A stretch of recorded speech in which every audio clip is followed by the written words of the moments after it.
राज्यात अखेर वराह पालन योजनेला मंजुरी देण्यात आली आहे। मुख्यमंत्री ग्रामीण पशुधन उद्योजकता योजनेत आता वराह पालनाचा समावेश करण्यात आलाय। भाजप आमदार गोपीचंद पडळकरांनी या संदर्भात मागणी केली होती।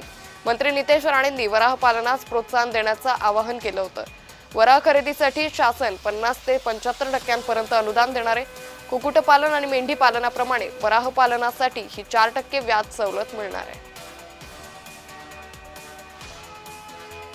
त्यामुळे राज्यात अखेर वराह पालन योजनेला मंजुरी देण्यात आल्याची माहिती ही समोर येते। आमदार गोपीचंद पडळकरांनी या संदर्भातली मागणी केली होती। त्यांच्या मागणीला यश मिळाल्याचं पाहायला मिळतंय।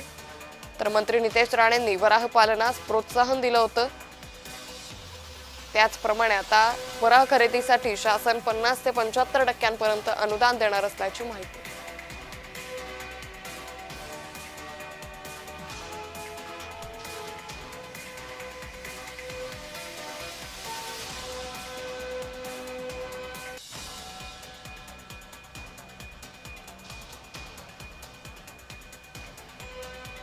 तर राज्यात अखेर वराह पालन योजनेला मंजुरी देण्यात आलेली आहे। वराह खरेदीसाठी शासन 50 ते 75% पर्यंत सवलत देणारे राज्यात अखेर वराह पालन योजनेला मंजुरी देण्यात आली आहे। भाजप आमदार गोपीचंद पडळकरांनी या संदर्भातली मागणी केली होती। त्यांच्या मागणीला त्यांच्या पाठपुराव्याला अखेर यश आल्याचं पाहायला मिळतंय।